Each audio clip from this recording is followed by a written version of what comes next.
I remember running into an old client of mine a few years back, and I asked her, so, how are things going? And as a sales manager, she said, you know what, Keith? Things are finally getting better. Now, I'm a coach. Of course, I had to ask, why? What's changed? And her response, which is still so rare today, was, because, Keith, I'm getting better. The lesson, if you want your people to grow, if you want them to be more accountable, if you want them to make a deeper impact, the change truly starts with you. Speaking of change, does traditional training develop champions?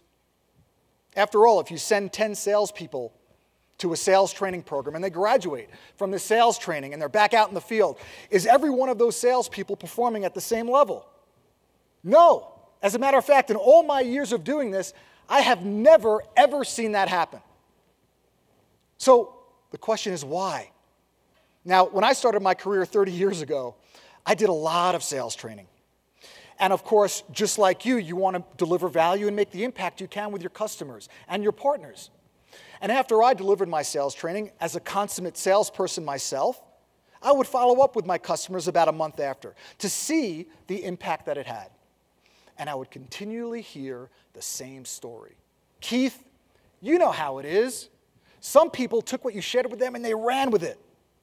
Some people adopted some of what you shared, but the majority of people, they just went back to their old ways. And this really bothered me because I so very much wanted to deliver value. And the more that I worked with managers, the more I realized, aha, the missing link. Sales training doesn't develop sales champions. Leaders do.